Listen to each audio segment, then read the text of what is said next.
Thank you very much for coming, everybody. And I would like to give floor in the beginning to Nino Evgenidze, who will introduce the whole panel, and then we'll continue. Nino, please. Thank you so much, ladies and gentlemen. I'm Nino Evgenidze, Executive Director for Economy Policy Research Center. We are one of the organizers with the Stanford University Center for Democracy Development and Rule of Law to organizing a big leadership forum in Tbilisi on the state building, focusing especially for Georgia. In this conference and leadership forum framework, I'm glad and I'm with a great honor would like to introduce our distinguished professors, Mr. Francis Fukuyama and Eric Jensen, and please welcome to our distinguished professors in our country and Ilyas State University especially. Thank you so much. The word to yes. So I would like to thank very much Nino personally and Economic Policy Research Center for organizing this visit of our distinguished guests to Georgia, and I would like to thank the University of the Bank of Georgia for agreeing with the proposal to hold this panel discussion at Ilyas State University. I'm very pleased to welcome to Ilyas State University distinguished scholars, Dr. Francis Fukuyama and Professor Eric Jensen. Professor Fukuyama, as you know, is one of the most influential thinkers of contemporary world. His article on the end of history from 1989, followed by his book on the same topic of the same name 3 years after, has created an indispensable reference for political discourse of the last 25 years. But apart from these classical works, both of which have been, by the way, translated into Georgian, he is the author, and I will just name a couple of them, of his seminal work on trust, which is one of the most significant contributions to the vast literature on social capital, of the book on the influence of biotechnological advances on human nature, and just this list gives an impression of the breadth and scope of Mr. Fukuyama as a scholar, who is almost unique in combining political philosophy, social science, and policy studies in his work. In 2012, he published the first volume of his big and great book on the origins of political order, and we who have devoured the book, or at least part of it since it's more than 600 pages, are anxiously awaiting the second volume of this work to appear on the 13th of this month. Professor Jensen is from Stanford University, a lawyer trained in Britain and the United States. He has, for the last 25 years, practiced, written, and taught law and development in about more than a dozen countries. The book he edited with Thomas Heller, Beyond Common Knowledge, Empirical Approaches to the Rule of Law, is an unavoidable reference for anybody who would like to get to know the question, and this is all the more important in Georgia, where the political and societal debates of the last couple of years have been centered around the controversies over the rule of law. Now, I would like to say a couple of words about the topic of today, which is a sort of continuation of the session of the conference, which was also held yesterday and tomorrow, about the state building in the 21st century. The name of this panel is State Building, Civil Society and Religion. And it has not been selected by chance. Since Mr. Fukuyama's book on state building from 2004, the topic returned to the center of social science and policy discussions, and we know the complexity of the question, not only from our personal experience, citizens of Georgia, but also from his theoretical work as well. And in his last book on the origin of political order, Mr. Fukuyama has offered as a tripartite division between states, rule of law, and accountability. And this tripartite division reminds, at least me, in a certain way of the three branches of government, the executive, the judiciary, and the legislature. But what about the sphere outside of state? How the cultural and societal dimensions affect the state building processes? Introducing civil society and religion should give us the possibility to answer these questions. And the question of religion is not one among many in current Georgian society. As you know, we are experiencing the revival of religion in this country, which is very strong. This revival is very strong, and this revival went hand in hand with the rise of nationalism, and it's given us the form of religious nationalism.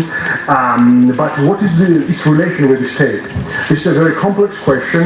Religious nationalism reached its peak in Georgia as a reaction to the revolutionary nationalism propagated during the last decade, and it has as its aim to change, and which had as its aim to change the understanding of citizenship in Georgia. Whatever its merits and its influence, this type of revolutionary nationalism is finished by now, I could say. But parallel to that, the religious nationalism has been developing, which regards the national identity as inextricably intertwined with religious belonging, and this certainly can and has caused problems for religious minorities. But there is another question looming on the horizon. What is the relationship of this type of nationalism to the state? Does it need state? Does it strengthen or weaken the state? And there is, of course, a question, the answer to which is by no means easy. What is the relationship of this nationalism to the broader context of Orthodox Christianity? This is a question of very large political consequences for this country, taking into account that the traditional center of Orthodox Christianity and religiosity is in Russia. The question of civil society is intimately related to the question of statehood. Actually, the concept of civil society has been introduced in modern usage as a correlative concept for the state. And the major question to be asked is the question of values. Can the statehood be sustained with a particular set of values? Bergenförde, a German scholar, famously said that the liberal secular state lives on premises that it cannot guarantee itself. But what is that guarantees the existence of this liberal secular state? I'm sure that our distinguished guests will help us today to better understand these questions. And the third panelist, we will have Professor Levan Ignatiuili from Ilyas University, who is himself saying that he's a philologist, but he's basically a theologian. So it will be interesting to have this theological perspective on this question as well. So, Mr. Fukuyama, thank you very much, and the floor is yours. Okay, thank you. So thank you very much. It's really a great pleasure to be here at Ilyas State University, and I guess the Bank of Georgia University is also one of the sponsors, so I'd like to thank them as well. It's a great pleasure to be among students and faculty. I really like academic settings very much. So actually, when Professor Jensen and I discussed a little bit of our division of labor, I thought I would talk about the role of religion and politics, and he would talk more about civil society. So that will explain our particular way of approaching this.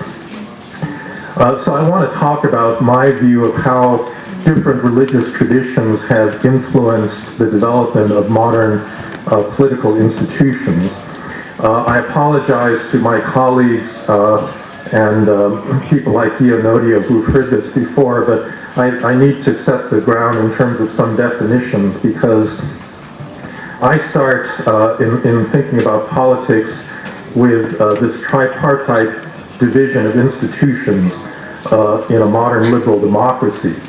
And so you have the state, which is the monopoly of legitimate force or violence over a particular territory, which is really about the ability of a hierarchical organization to concentrate and use power to enforce rules and set policies and ensure security and the like. The second is the rule of law, which is a set of rules that ideally limit power because they impose rules even on the power holders themselves. And I think in political terms, the rule of law becomes important when it's expressed in things like constitutions that, let's say, divide power or protect individual rights and prevent states from simply acting arbitrarily as they see fit. And then finally, the third set of institutions having to do with democratic accountability, which influence whether the state responds simply to the self-interest of the people that happen to be running the state, the elites that are running the state, or whether it somehow is forced to reflect the interests of the whole population in some way. And the reason we have democratic elections and democratic accountability is as a procedural guarantee of the fact that the government will somehow respect the views of the whole population. And different religious traditions, I think, affect each one of these institutions separately. So in terms of the state, I think that, beginning with the Roman Empire, you've got this long, what Max Weber called Caesaro-Papist tradition, in which there was a single state religion that was pretty much fused with political power, and religion became a source of national identity, and it became a source of legitimacy for the state, and therefore religion in that respect played a big role in reinforcing state power and giving it a kind of legitimacy that would outlast the particular power holders, because the religious office was fused with the empire. I will remind you that the term Pontifex Maximus, which is now applied to Catholic popes, was originally the title of the seat of the Roman state religion. And when the Catholic Church took over the Roman Empire under the Emperor Constantine, the term Pontifex Maximus simply transferred then to the papacy. And so there's the Caesaro-Papist tradition, and although it is common to say that the Orthodox Church is Caesaro-Papist, there was a long period, a number of centuries, up until really the 11th century, when the Roman Catholic Church was also Caesaro-Papist, meaning that the Emperor Charlemagne, for example, was also the head. I mean, he appointed the Pope, and basically the papacy was subordinate to the Carolingian Empire. And I think that tradition continues in many countries today, this close association of the state religion and state power. And so in that respect, it's a support for state building, but also a support for authoritarianism. Now, the history that I think a lot of people are not aware of, where religion then plays a slightly different role, is in the rise of the rule of law in Europe. And this is a process that I describe in my last book, The Origins of Political Order, where I try to explain why is it that in certain traditions you get a strong rule of law that is able to limit power, secular power holders. And my general argument is that where this exists, in that sense, it usually has come out of religion. And so in ancient Israel, in the Christian West, in the Hindu world, and in the Muslim world, in all of those civilizations, you had a source of moral law that was religiously based. It was based on some form of religious scripture. You had a hierarchy of priests and judges who were interpreters of that moral law, and the secular power holders were limited and legitimated by religious authority and by religious law. And that served as one important check on political power. So the caliph and the sultan in early Islam were fused in the same person, but in later periods of Islamic history they were separate, and the caliph could actually act as a certain check on the sultan. It's the clearest in India, where the Brahmins are basically priests who limit the ability of the Raja, or the king, to exercise power. But the separation of church and state actually becomes most prominent in Western Christendom under the Catholic Church. And this is something that takes place in the 11th century in something called the investiture conflict. Because up until that point, the Holy Roman Emperor had really appointed the Pope. But then you had the rise of a papal party in the 11th century under a reformist Pope, Pope Gregory VII. You had this enormous fight between the papacy and the empire, in which, you may remember, the Pope excommunicates the Holy Roman Emperor Henry IV, who has to go barefoot in the snow to Kinshasa to seek absolution from the Pope. There's a 2-generation-long war, and the war is over the Catholic Church's ability to appoint its own priests and bishops without reference to political authority. And at the Concordat of Worms in the early 12th century, they finally win this right. And this is the origin of the rule of law in Europe. This is the origin of the rule of law in Europe because the ecclesiastical law of the church is now interpreted by the church itself separate from secular authority. And I would say if there's anything that is characteristic of Western European political institutions, it is the fact that law is the first of these three institutions that is established, that is clearly established.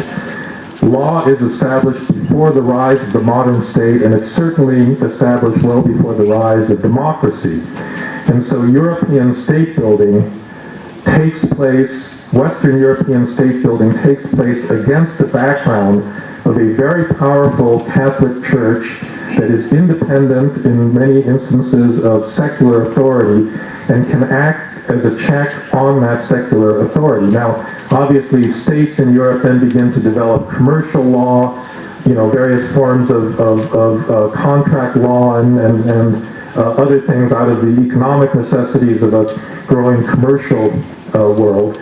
But the tradition that law is not the exclusive province of kings is really deeply, deeply established, and it means that in the 17th and 18th centuries, when you have the rise of European absolutism, it takes place against the background of a well-established tradition of rule of law, and limits, that rule of law limits the ability of even the most absolutist king to, for example, take the property of elite subjects. So Louis XIV in France could not simply appropriate the property of his elite subjects. And this is one of the big differences, I think, between the Western tradition and the Orthodox tradition that arises in Moscow, because, as you know, the seat of the Roman Empire moves to Constantinople, Byzantium.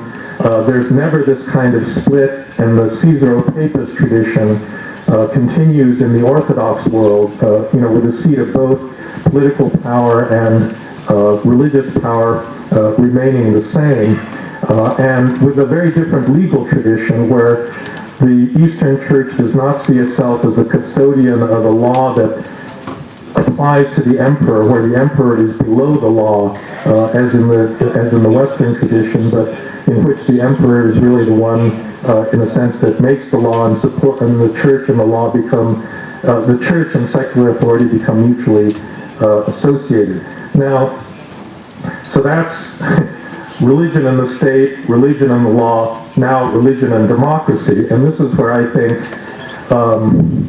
actually the Protestant Reformation becomes quite important. And this is why I was interested. The rector and I was chairing a panel in which the rector spoke about the rise of religion and religious, I guess he spoke in somewhat concerned terms that the rise of religiosity in a place like contemporary Georgia was worrying from the standpoint of enlightened values and democracy. And I think that very much depends, I think, on the specific religious tradition, because if you look at American democracy, religion has actually been extremely important to the success of American democracy. But I think the reason that that's the case has to do with a specific form of Protestantism that took root in North America. One of the most famous books ever written about American democracy was written by Alexis de Tocqueville, the great French philosopher who traveled to the United States in the 1830s to observe the American prison system. And his one major observation that I think everybody remembers about the United States was what he called the art of association. He said that Americans are very good at organizing themselves at a grassroots level into voluntary associations, that this was important from the standpoint of democracy because it allowed people to group together to make themselves powerful. It was a school for politics that then paved the way for democratic political participation. And if you had gone back to America in the 1830s and said, what were the nature of these voluntary organizations, I would say 80-90% of them would have been religious organizations of one sort or another. But that was very much related to the sectarian nature of American Protestantism, that at this point there was no established Protestant church.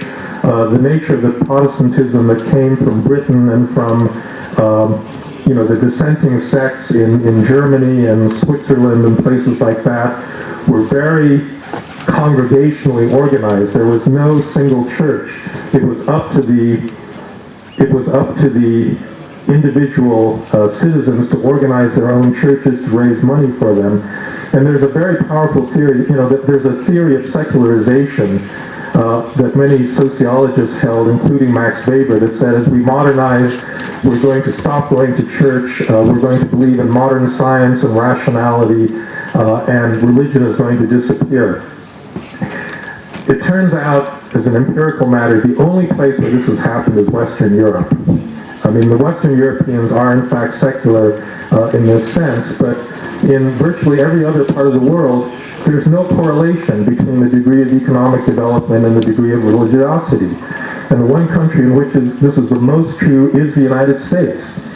There's no evidence that Americans are less religious today than they were 50 years ago or 100 years ago. Religion is still extremely important in American life.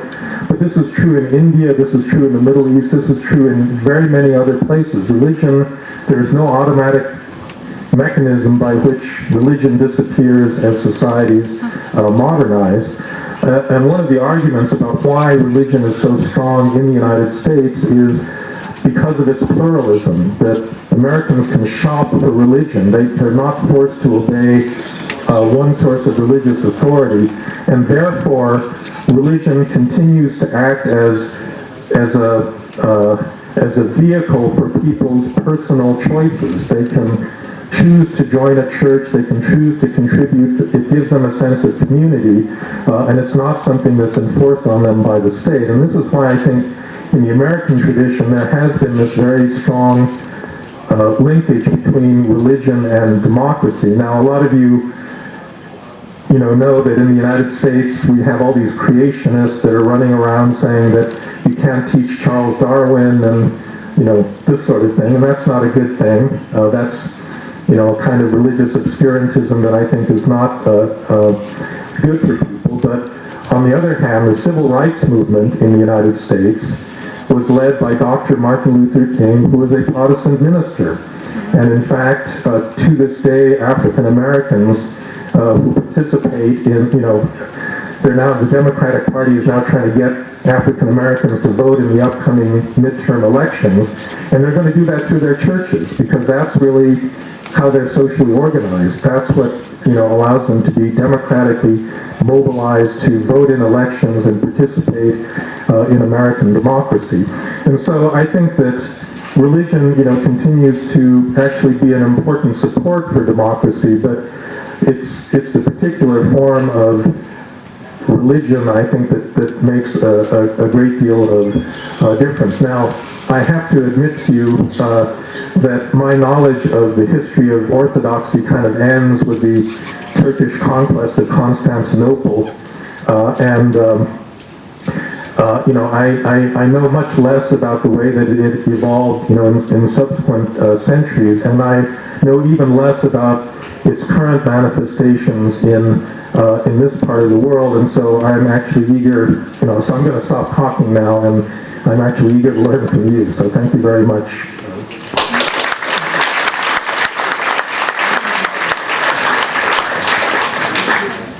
Professor Jensen. I too am delighted to be at Ilia University, State University. It's a great delight for both of us to visit and come to a home that Professor Fukuyama and I are very comfortable in, students and faculty. So it's really like a homecoming, even though we've not been here before. I'm going to do four things in my very brief remarks on civil society. First, I'm going to relate some of Professor Fukuyama's theoretical framework of the state, democratic accountability, and rule of law to civil society. Then I'll look at the different roles of civil society. And I've been asked to explore what is a genuine NGO, what is a genuine civil society actor, and I'll comment on that, and then I'll end with a few comments on civil society in relation to the state. So to take Professor Fukuyama's schematic of the state, democratic accountability, and the rule of law, I think civil society is most known for playing in the space of democratic accountability, of trying to ensure better performance of democratic institutions. And I think that's where many people envision civil society activity.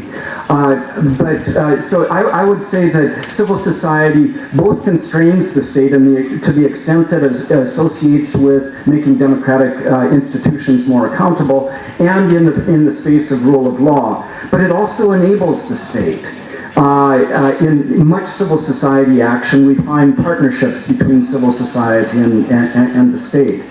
And I'm not going to go back into the history of civil society and Habermas and burden you with too much history, but in the U.S., it might surprise you. Professor Fukuyama mentioned de Tocqueville's observation of associational life in the 1830s. Much of that was religious organizations, and even today, the majority of civil society organizations in America are religious. Now, some people do not think of religious organizations as civil society, but I would say in an American conception of civil society, they definitely are.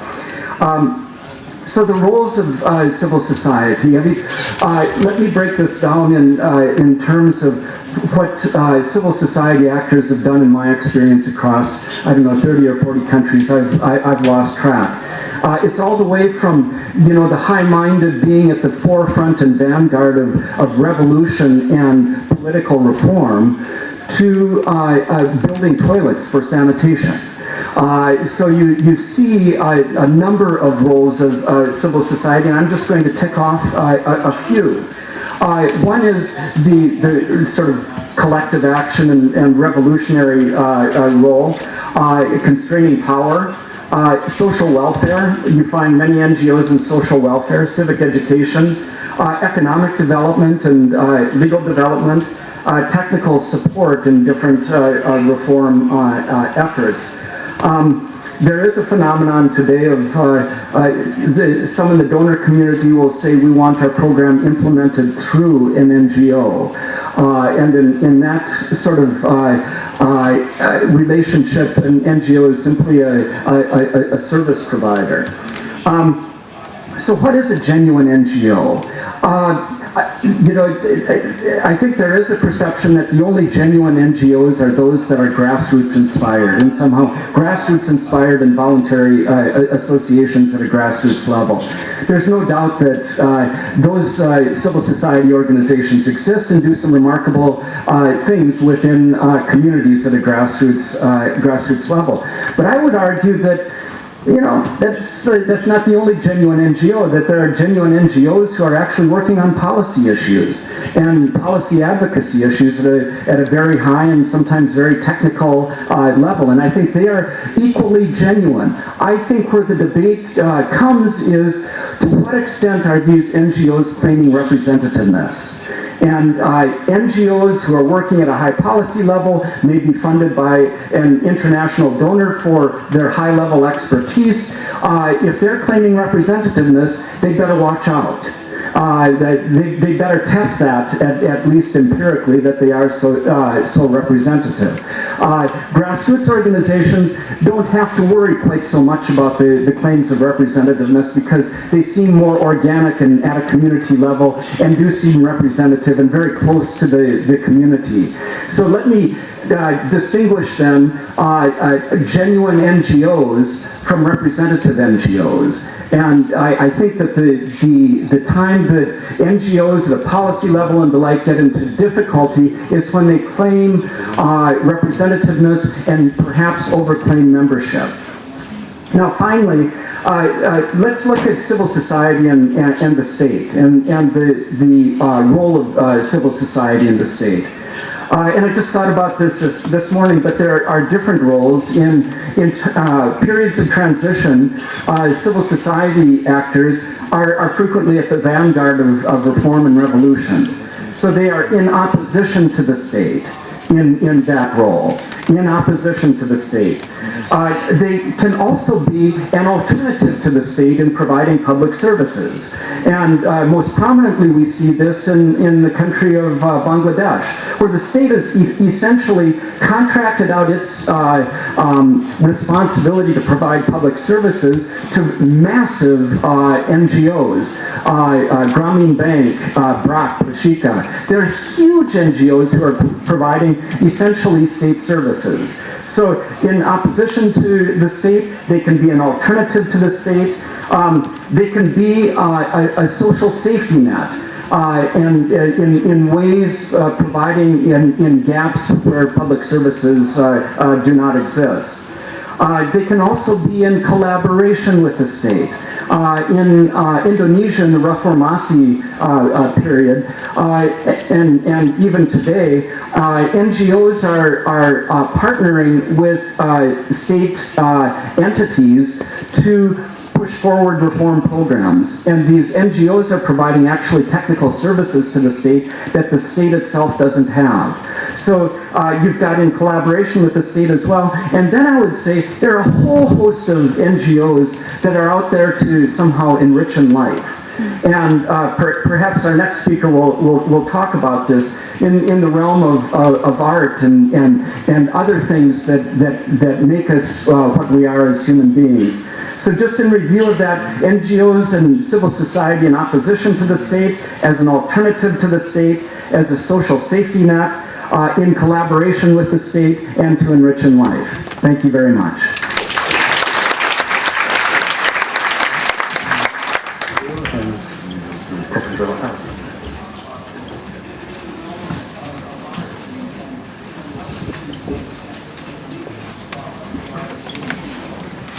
It's a great honor for me to be in the same panel with such distinguished guests.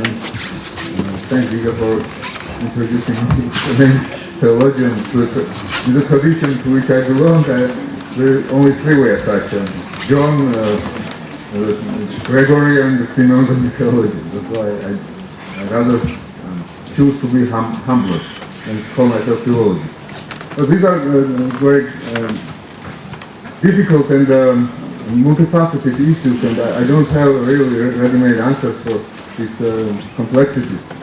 So in Christianity, the secularists, or somehow the germ of secularism, probably was seeded in the words of Jesus, saying that give to Caesar what belongs to Caesar and to God what belongs to God. I don't think in any religious text you have similar expression.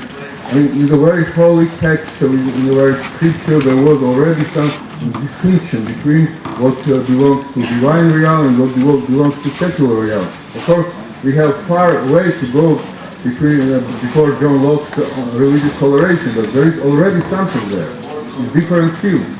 And in the first 3 centuries, this field of what belongs to God and does not belong to Caesar provided a certain room of free breathing for Christians, but they would not obey in everything to Caesar. For instance, like Georgia, most popular saying is St. George, yes? And St. George was a Roman officer obeying in everything Diocletian, but when Diocletian asked him to persecute Christians, he followed the voice of his conscience, and so he did not obey. So there was some kind of room of freedom, not obeying to civic authorities in, so kind of dissent, divinely, divinely authorized dissent. And what about the emancipation of religious conscience from tradition, which became somehow, which was an origin of modern Europe. Yes, with Martin Luther, even before Martin Luther, Jan Hus, John Wesley. So they were thinking about tradition and their own conscience. So what is tradition? What's the inertia of tradition? What is their own conscience? And with Luther's famous words that I stand here and I cannot stand not here. So that's his voice. He said that even whatever tradition says, unless it is somehow checked by my own conscience, I cannot follow it. And when there is a clash between the two, I choose my conscience. So such kind of heroic step was the birth of New Europe. Next, it was done in philosophy by René Descartes and Cogito ergo sum. So I don't assume that something exists there. Even God doesn't exist maybe, but I assume something. This initial point is in me, not outside me, not in tradition. So this Enlightenment tradition, if we think about Georgia, came to Georgia quite late. So we had long Middle Ages. And so first,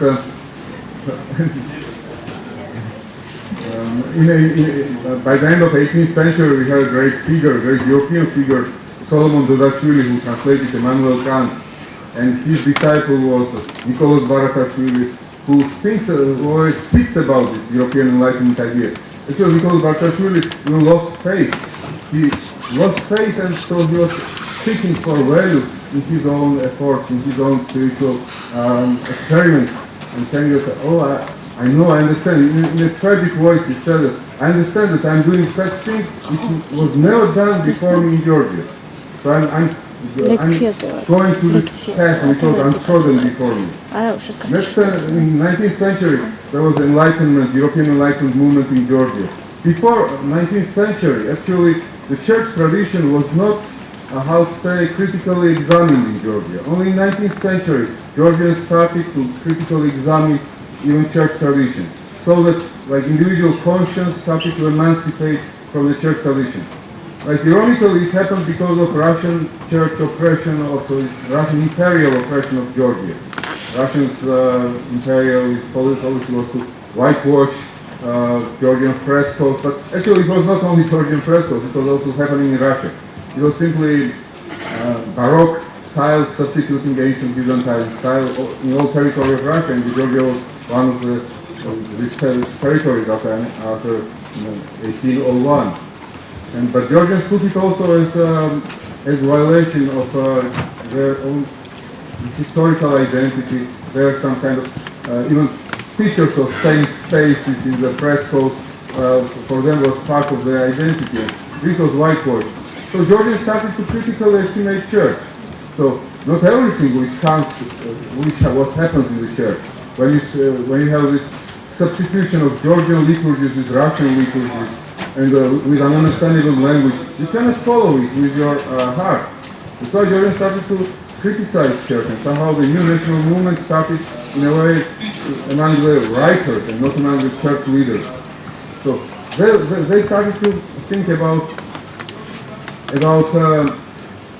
birth of new mentality, new person. Ilyich Orthodox writes, we should give birth in us of a value. There is no value, ready-made value outside, which you have to follow, but you have to discover this value in yourself. And you have to discover in your own personal efforts something in you for which it is possible to sacrifice your life. So some absolute value in you have to discover yourself. It's not ready-made, it's not somehow prepared for you like this. So you have to do it yourself. You have to do like Byron's Manfred or by Byron's personages. So he tried to introduce this dimension in Georgia. He already started to think about the citizen of a Georgian citizen, not as an Orthodox Christian only, but every citizen can be Georgian already without religious, specifically Orthodox religious identity. And he said that new citizenship should rise, should be established on little God in each of us, which is conscience. So that's why he was accused sometimes that he's atheist and substituting God with conscience. But Ilia was not atheist. He was saying that we have Muslim Georgians, but they are also Georgians. You do not give them these cheap religious brochures to make them Orthodox, because they will just hate your religion and hate this country. So they are also Georgians the same way as you are, and because they also have conscience. So Ilia started to think about Georgian mentality, Georgian food, citizenship in terms of conscience, which crisscrosses different religious denominations. Also, before Ilia Georgia and his circle of Kardaleuni, somehow Orthodox religion was considered as most important in its contents. In the contents of Seven Ecumenical Council, which defines the rule of faith, but it did not treat the question how this content is absorbed, in freedom or not in freedom. In Ilia and his circle, they started to think about freedom, free acceptance or non-acceptance. So this freedom point in us is very important. So unless it is accepted in freedom, it is not yet a value. Value is created only in freedom, in free choice. That's why when he said that when Christianity came to Georgia in 4th century, he said that St. Nino took Christianity to Georgia, and she planted the tree of freedom. So freedom became important. This, in Isaiah Berlin's term, it can be called a negative freedom. Yes, somehow freedom from. But this freedom from is important. Unless you have freedom from, then you will never be sure whether your choice was sincere or not. So sincerity in freedom became very important in 19th century, this Enlightenment thought. Ilyas' famous words are, this Ilyas University, yes? Ilyas' famous word is that a truthful man is not the man who says truth, but truthful man is the one who says sincerely what he believes to be truth. So the sincerity became all important. So what happened later with the communist rule? The communist rule, religious was suppressed, yes, and so it was stately imposed atheism, and so church suffocated, church was destroyed in thousands, and so there were to be a believer at the time was kind of heroin. And when this national movement, emancipation movement started in Georgia, this emancipation movement, this Helsinki group, Vilas Gamsapurdia, the ones who opposed the Soviet state, they were very religious people, most of them. I don't remember any of them to be irreligious. Sometimes they had an amalgam of different regions. For instance, Kostava and the Gamsapurdia, the two leaders, they were both Steinerists and Orthodox, which is contradiction in terms, but still they were such. Diakanturia had some idea about democracy to be established in Georgia. So all were religious.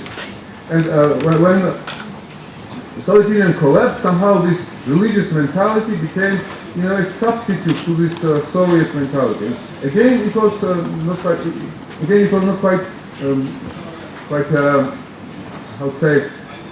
quite profitable, because sometimes this new type of this religious mentality, new type of identity, this ready-made identity, became oppressive also, and Georgians, there were groups in Georgia oppressing religious minorities.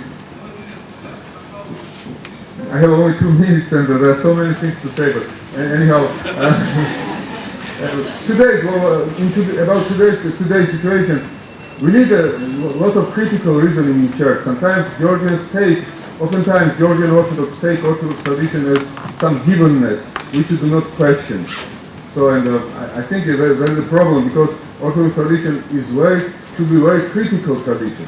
Because Orthodox tradition is tradition of Cappadocians who absorbed Plato and Aristotle, all Greek philosophy into Christian theology. It was very creative thought, and this creative thought continues throughout centuries. You have Dionysius, Pseudo-Dionysius Areopagite of 6th century, taking the Platonic ideas into Christian theology. You have Maximus Confessor, great many creative thinkers.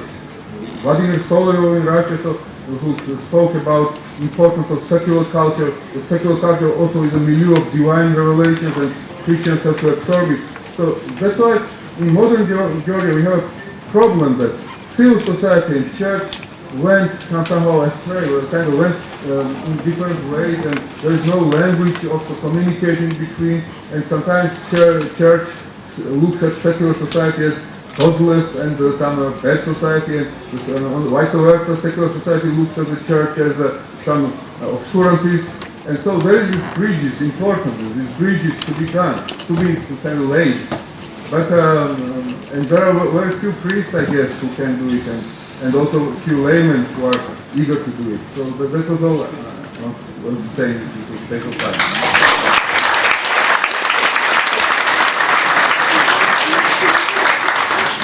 I would like to thank all three presenters for their rich and concise talks, and now I would like to open the floor for questions, please. Yeah, please.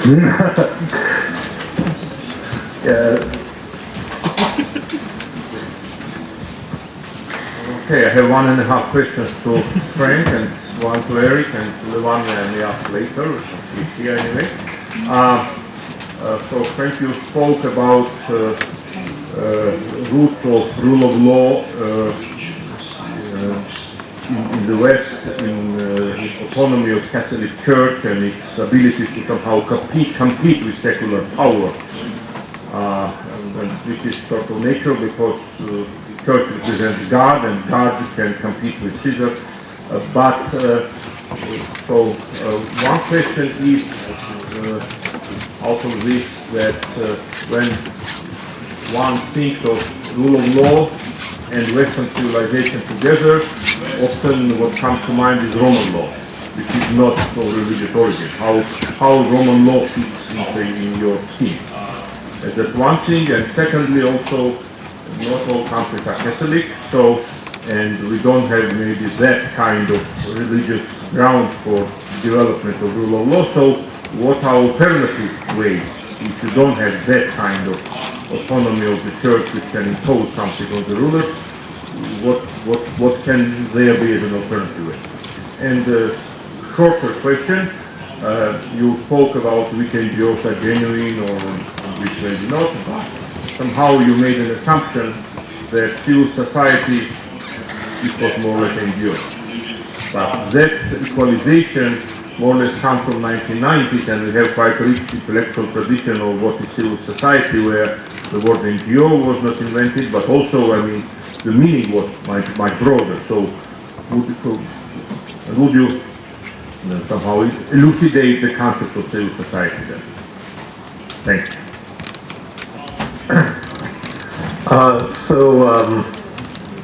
Those are good questions. The Roman law tradition was a very interesting one because there was a high degree of autonomy to law in the Roman Empire. Although it was not embodied in, they had separate jurists, but it wasn't embodied in a clear hierarchy, but the way it plays in the Western European tradition is in that investiture conflict that I mentioned, because one of the things that the Papal Party did was they discovered the Corpus Juris Civilis, the Justinian Code, a copy of it sitting in a library in northern Italy late in the 11th century, and they took it, they translated it from Greek into Latin, and they started to teach this law, this body of Roman law, this highly developed body of Roman law in the first law school in Western Europe, which was the one in Bologna, which then seeded law schools in Krakow and Copenhagen and Oxford and the Sorbonne and other places. And so the revived Roman law, so that Roman law had come from Constantinople actually, it was compiled under Justinian. And that Roman law, although it came from a Caesaro-Papist jurisdiction, became the way that the Catholic Church exerted its independence from the Holy Roman Empire, because the Church was in effect saying, we are the only legitimate custodians of this Roman law tradition. So that's the way that Roman tradition actually, I think, plays out in Europe. Now, there are many alternatives to religion, so I'm not saying you have to be a Catholic to have rule of law. There's lots of, there's a lot of incentives for, and the economists have come up with, theories about why people should actually want to obey the law. It's rational, particularly in a spreading commercial, industrial society. You need property rights, you need commercial law, you need contract enforcement, and so people simply in their own interest will adopt the law. What I think that this Catholic ecclesiastical tradition does, though, is its impact is not intellectual, its impact is more social and institutional. It creates a tradition of lawyers, of law schools, of independent judges that initially has a religious form, but over time secularizes. But the tradition is still one of independence of jurists. That's what I think is important in that tradition. But countries coming later that don't share in that tradition can also make their judiciaries independent, and they've got a lot of incentives to do so, because now we don't have a universal Catholic Church, we've got a universal human rights community. I actually think that the origin of modern human rights intellectually does come out of Christianity, because the Christian doctrine of the universal dignity of man has simply been secularized and turned into the doctrine of the universality of rights. It's just that the human rights community is very confused intellectually, and they don't. So you ask them, well, where do these rights come from? They have no idea, but they just think that but that's really intellectually where it comes from. So there's alternative routes. Eric? Professor Nodi, I'm going to venture a little bit into Professor Fukuyama's domain and the questions you asked. Islamic law, I was drafted by Stanford to teach Islam and the rule of law right after 9/11. I'm not an Islamic legal scholar, but I am seriously initiated in Islamic law. And that's an important qualification, because I think to be a scholar of Islamic law, you actually need to study it. It's so historically embedded, you need to study it for a decade at least. But I would say that, Islamic law, the reasoning that was developed between the death of the Prophet in the 12th century, the legal reasoning of Islamic law, and I always thought Weber was right on all sorts of things, but I think he was far too dismissive of Islamic law as sort of Qadi justice, as he dismissively called it. The rules of reasoning in Islamic law in that discipline that were developed during that period are very familiar to me as a lawyer.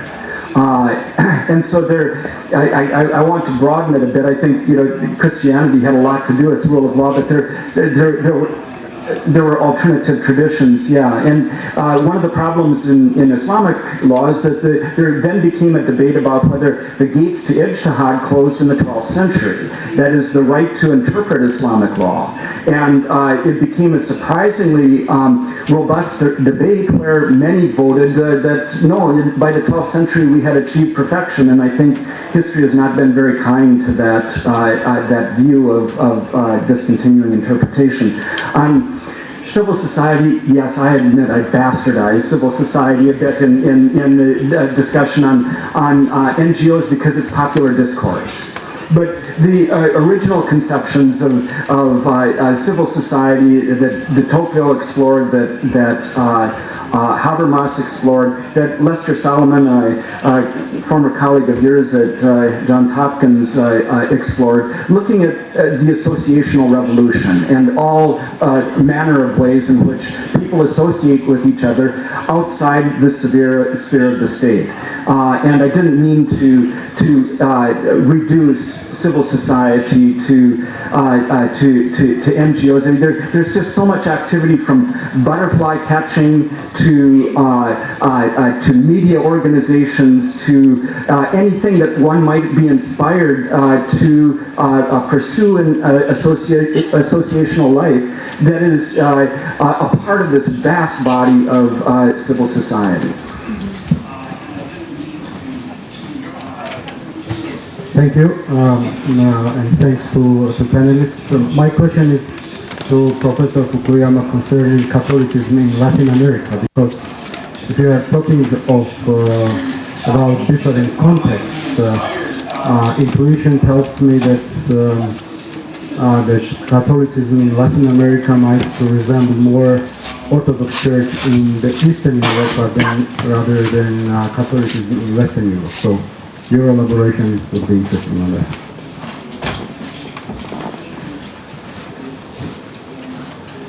Are you going to take that question? Okay.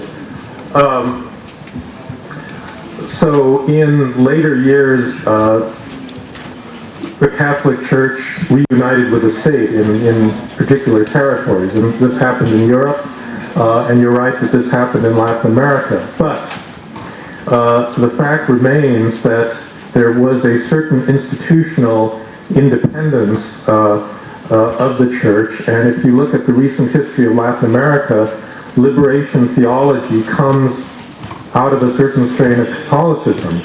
And, you know, this is what supported Marxist guerrilla movements and anti-regime, you know, anti-systemic social movements. The Mexican Revolution in the early 19th century was organized by two dissident Catholic priests.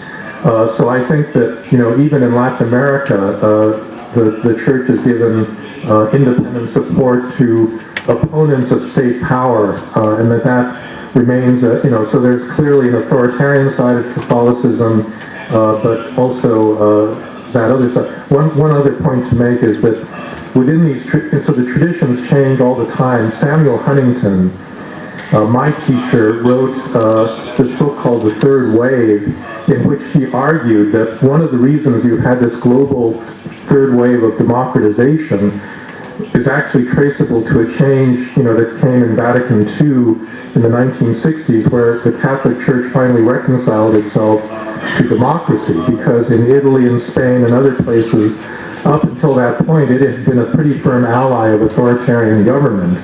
And only after the Second Vatican Council, you know, did you get, you know, people like John Paul II and people that were in the Catholic tradition that were clearly supportive of modern democracy. So it's a complicated story.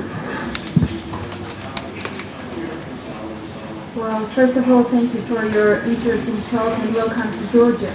Now I have a chance to ask you, Mr. Fukuyama, what is the modern Europe for you? Can you tell me?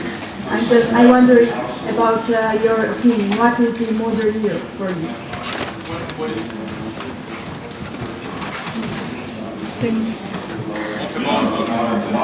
What is modern Europe? Yes, what is the modern Europe?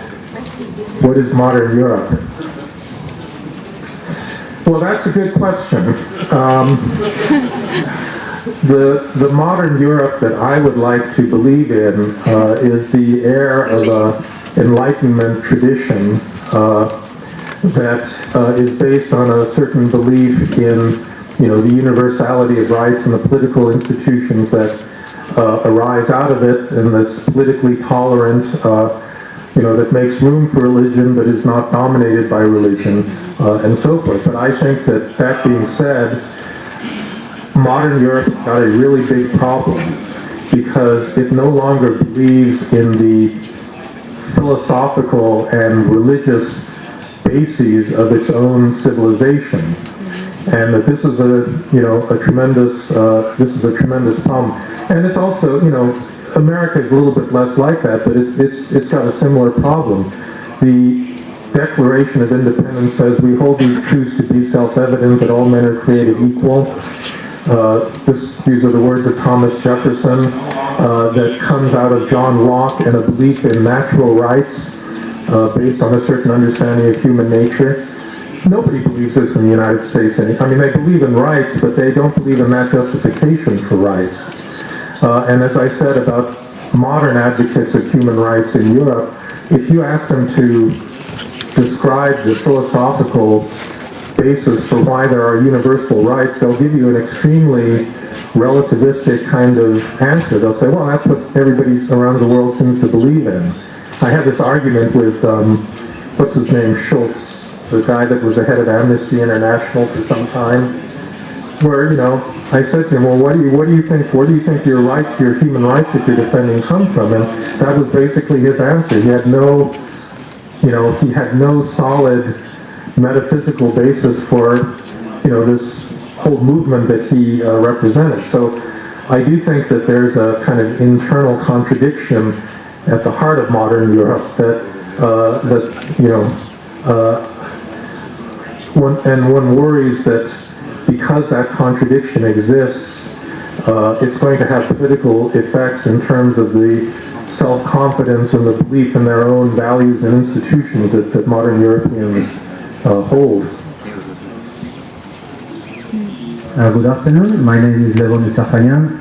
I would like to ask you, Mr. Fukuyama, about contemporary Georgia and to ask you for a recommendation to the Georgian authorities, religious minorities in Georgia. According to the last census, more than 25% of Georgian population belongs to. And one of the main issues our political agenda is the discrimination against religious minorities, and this discrimination has different dimensions. Unfortunately, religious minorities, they are, according to international organizations, according to minorities themselves, they are discriminated against in the field of taxation. They are discriminated against in the field of restitution of properties confiscated during the Soviet times. And this last issue has, again, various dimensions. As part of the properties confiscated during the Soviet times from religious minorities was appropriated by the Georgian Orthodox Church, and unfortunately our state, our public officials, they facilitated this appropriation and they even issued property documentation. And we understand that one of the main preconditions of such situation is the strength of the Georgian Orthodox Church. Actually, the Orthodox Church is the most influential institution in contemporary Georgia. So my question is, what would your recommendation be to our authorities? What should our government be doing when it faces challenges or related to discrimination of religious minorities? And second question, as you might know, in Eastern European countries, after the reinstatement of their independence, one of the main issues faced by those countries was the restitution of properties confiscated during the Nazi regime and during the Soviet regime. So what should our government be doing with regard to restitution of property confiscated from religious minorities during the Soviet times? Thank you. Well, I'm not going to give you a lot of specific advice because I just don't know enough about the situation in contemporary Georgia. I would say the following, that any modern liberal democracy needs to enforce religious tolerance. I think that, you know, some like France and Kemalist Turkey went further than that. They were actually actively anti-clerical, and I don't think that's a good, you know, that's not a good posture either. But, you know, one of the foundations of, you know, of modern liberalism is religious tolerance and equal treatment of religions. Now, the problem is that national identity is frequently built around religion. And, you know, this continues to be an issue even in the European Union, because if you remember a few years ago, in this debate over the European Constitution, a lot of Christian Democrats actually wanted to insert the phrase that Europe was a historically Christian country. And in Italy, they've had these arguments over whether you can display crucifixes in public institutions like hospitals in schools, and of course I noticed in your flag, you've got crosses there. And so there's this, complicated issue of societies that have strong identities that are built around religious traditions that you're not going to eliminate, nor should you necessarily want to, but how do you make that compatible with the demand for even-handed treatment of religious minorities and the like? And that's why I think it's probably better to try to build a national identity around other, sources of identity that are more political and are more susceptible or more inclusive of minorities, where people can, participate in the national culture without having to confess, a particular religion. But I think the principle is absolutely clear about what Georgia ought to do. It ought to protect those minorities. Thank you very much. Thank you for Ilia State University to bring you all the way here. My question actually to both of you, Dr. Eric and to you, taking from the John Locke to Immanuel Kant and from him to Woodrow Wilson to soft power, which is, I'm going to refer from the Joseph Nye, which you may know him, and taking the hard power and soft power to give birth to genuine power today. So for the NGO, yes, it's alternative state, but some countries, the NGO, which is being global power, is kind of like considered the parallel to the state. Like it kicks back. We have an example in Turkey today. One of the global NGO is like a state kind of taken hard on it, not to think of it. This is alternative. At the same time, this is parallel. So we had the World War I and World War II war, and there was enormous hope we will not regain it. So how do you think that effective NGO today and civil society and also the soft power is effective to avoid the common, or maybe not possibly, hopefully not, the next such atrocity in the world that can cause the havoc, wreak havoc or chaos across it? Thank you. Well, I'm actually a little bit skeptical about some of our emphasis on the NGO sector and, what we identify maybe incorrectly as civil society, because there are a lot of problems with this sector. Professor Jensen and I were talking about this earlier. There's a big problem of legitimacy with so many NGOs and civil society organizations. They purport to represent the environment, women, labor, various high-minded causes, but are they actually accountable to the people they claim to represent? Because there is no formal mechanism for most of them by which this happens. And in fact, there's a big internal grassroots revolt in the Sierra Club against its own leadership, because a lot of people felt that leadership was just serving its own interests and not the interests of the environment, or at least what, the way that the rank and file membership interpreted that. And furthermore, this is a particular beef of mine, I do not think you can govern modern societies from civil society. I mean, it's true, as Eric said, that in some societies, NGOs become an alternative to government or a parallel delivery system, but because they're not clearly accountable, that is not necessarily a good thing.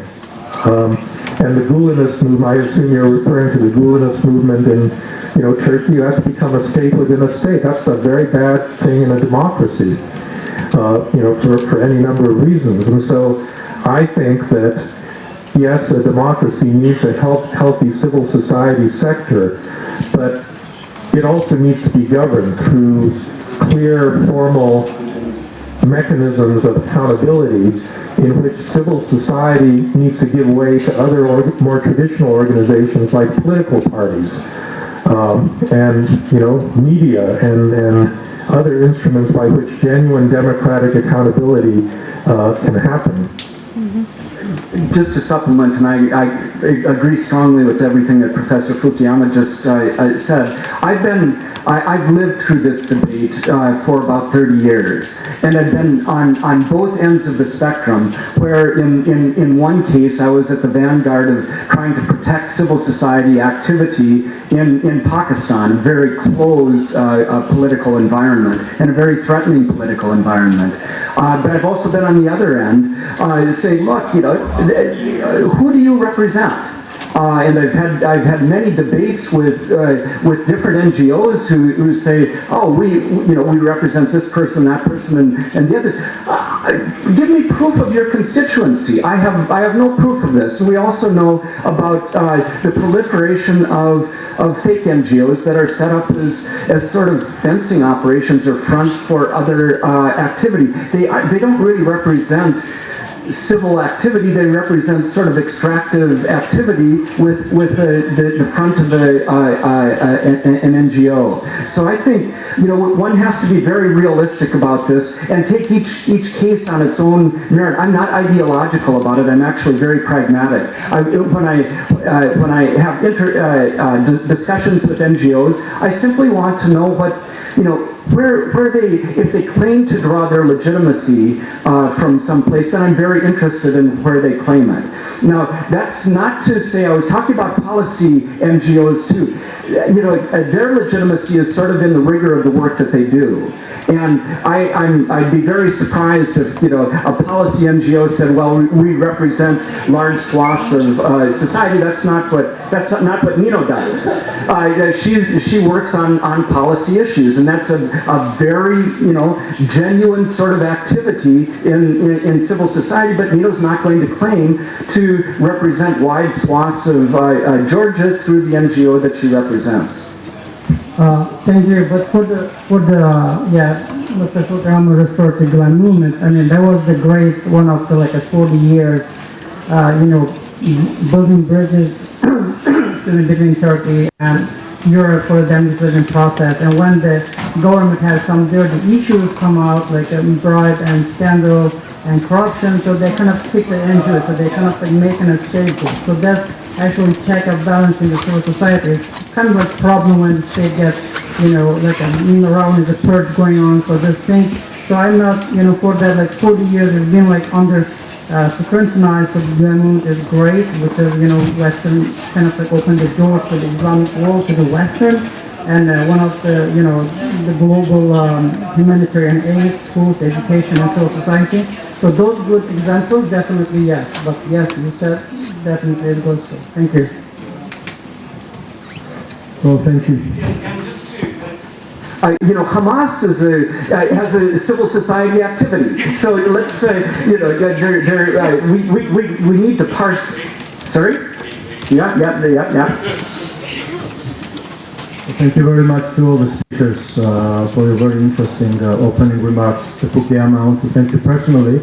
I work for the Netherlands Institute for Multi-Party Democracy. I wrote you a few months ago asking your permission to translate your end of history article, which I did. The book is coming out in a few weeks. Unfortunately, we couldn't make it for today. But I'll go to my question now. I'll read the title of the panel and the session. And in the 20th century, the modern state was an equivalent of a democratic state. But today, it is clearly not so. And we see democracy a challenge from many different fronts, from different economically successful models. You take, the Chinese, the Lee Kuan Yew model, and the ideas of sovereign democracy, this whole Putin things, and so on and so forth. But the particularly interesting challenge, at least to me and to the work I do in Georgia and the Caucasus, is the challenge that comes from the pro-democracy movements and the schools of thought, and namely this whole idea of a liquid democracy, which criticizes democracy from the perspective of it being a little bit outmoded, its representation, its term limits, and especially in light of ongoing technological innovation or revolution, which gives people direct access to information and an ability to interact directly with decision makers. And you also see a number of big cities, even big, especially new political parties, opening up to this new opportunities. My question is, do you see this current of thought as an influential law that can really transform the way the representative democracy works today, and do you see a need for the reform of representative democracy in general? And the question is to you, Mr. Fukuyama, but also to other speakers as well.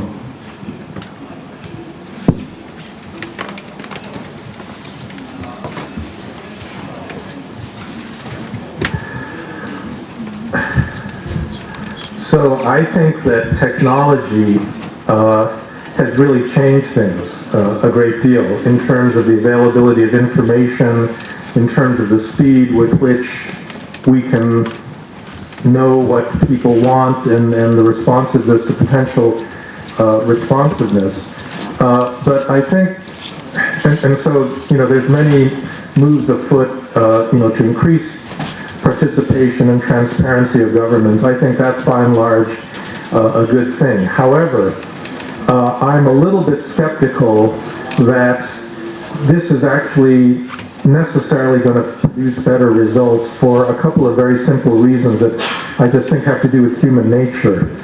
That although total participation by citizens is an ideal of democracy, in practice it doesn't work, because most people are just not that interested.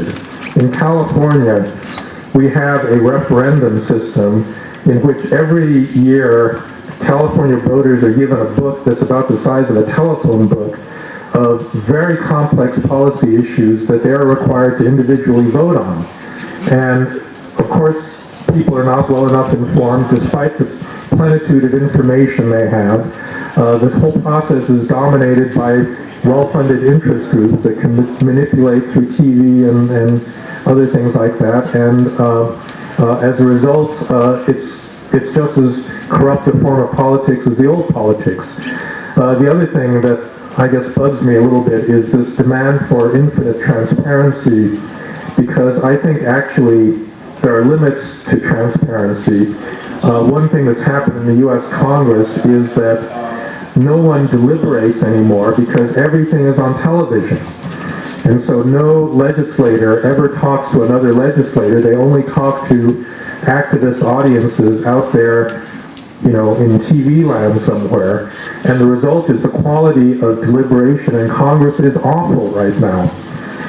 And so I think that some of these changes that promise greater information, greater responsiveness, greater participation are attractive ideas, and in some cases they can be implemented properly, but in other cases it's actually, I think, led to a deterioration in the quality of democracy. And if this is the way of the future, I'm not so sure, that's a great thing. Just taking a lawyer's perspective on this, some of the, Professor Fukuyama and I were at a dinner a couple of years ago with a former senator who we asked, when did partisanship really start in the U.S. Congress? And what did we say, Frank? Something like 1970 something, when C-SPAN came into to Congress, we started to negotiate less and less, which is at the heart of politics. You have to be able to negotiate. And who negotiates by giving their whole hand at the beginning of a negotiation? That doesn't happen. So we have this paradox, I would say, where we're trying to make processes more transparent, but some parts of the process are becoming less effective even as they're more transparent, or seemingly transparent. Hello, I'm really honored to see you here in Georgia. And you were saying about the Islamic countries and democracy development in Islamic countries. So I have a question generally. How the Islam will play a role in developing countries in the Middle East. So we see the examples in Egypt and in Libya after dictatorship. The Muslim parties are taking the advantages to rule the country. But we also have the example of Turkey in the beginning of the 20th century when Atatürk removed Islam from the country and separated from country development, and Turkey developed in its way. democracy right? So how will the Islam play the role in democracy as Christianity played a big role in Europe's development? It could. I mean, there's no theoretical reason why it can't, but there are some political reasons that seem rather overwhelming these days. I already admitted that I'm not an Islamic scholar, but I've got dear friends who are some of the best Islamic legal scholars in the world. And what they mourn is that there used to be a very disciplined hierarchy in interpretation of Islam. And that disciplined hierarchy, the scaffolding has completely collapsed. So you've got all sorts of variant groups saying that they represent Islam. There's a very interesting article in a recent New Republic that looks at what are these people doing who have gone off to Syria to fight the holy war? What books did they order on Amazon? And the books that come up are Islam for Dummies. You know, they are deeply imbued in religious scholarship. You know, they're trying to get the quick and dirty on Islam, and then they're going to go off and blow up things based on, you know, sort of their own ideas, not. But there's no reason why Islam and democracy can't be mutually strengthening, as we found in some of the experience of Christianity and democracy.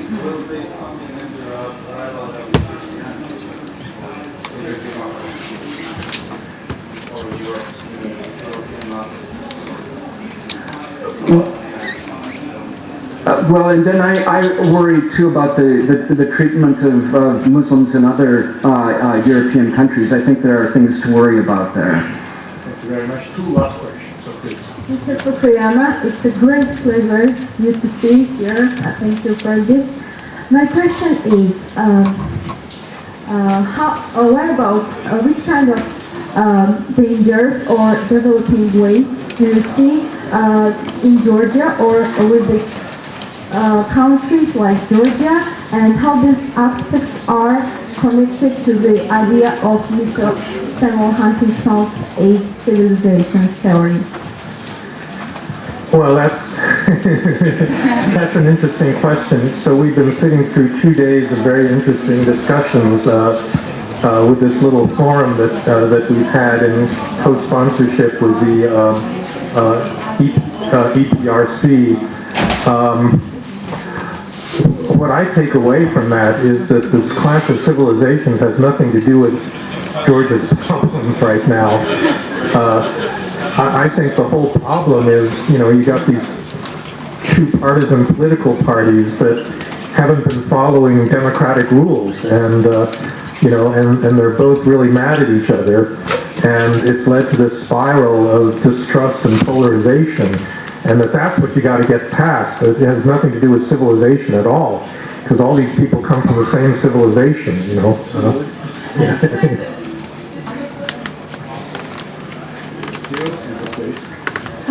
Hello, thank you very much for the very interesting discussions. My question is quite quick. It's about basically related to religion and the citizenship. From basically ancient times, people paying taxes to feudals in religious institutions, and somehow paying tax to feudal institutions back to the state transformed towards demanding service from the state for the take. At the same time, it never transformed for religion. In a country like Georgia, where we have 25% religious minorities and have quite a big percent of non-churchgoer people who identify Christian but are not really religious, we still pay money toward the church. Although it's not that we don't have state religion. There are a bunch of countries that continue to do that. Do you think it will ever transform that people start demanding something back from the church? Or do you think the only way is to abolish financing church by the state? Thank you. Well, yeah, you're right that Germany does this. You know, Germany collects a tithe on behalf of the Protestant and Catholic churches and distributes it to them. I don't know whether German voters demand services back from those churches in response to that, in return for that tax. But it does seem to me that Yeah, I don't know the degree to which this injures the relationship of accountability through taxation. I mean, that's something you'd have to tell me based on your own experience here in Georgia. I suppose there's plenty of other, since there's other taxes that are not religious taxes for which the state is responsible for providing services, that fundamental relationship is still intact, but maybe you can tell me something different. So that's a question I think you're in a better position to answer than me. Okay, this is the end of the session. I would like to thank to all the panelists for their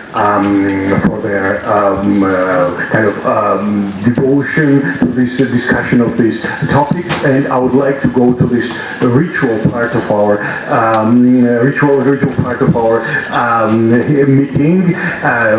Really, it was a great honor to host Dr. Fukuyama and Professor Jensen today. And in the token of our appreciation, we would like to award them the honorary doctorates of Ilyas State University. And since the ritual is a strict one, they would have to put on the robe for that, but for a short time, but still. So.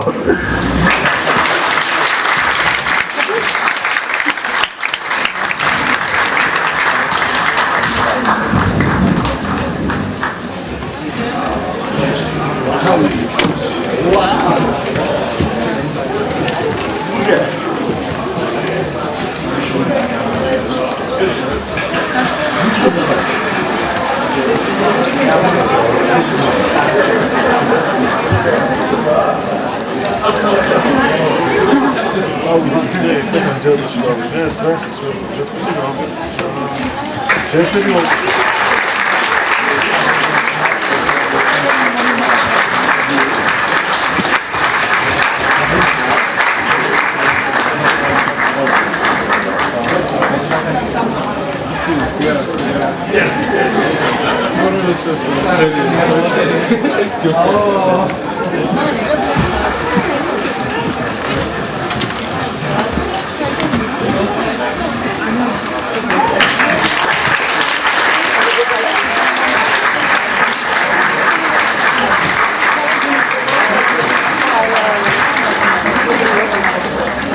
Thank you all for coming.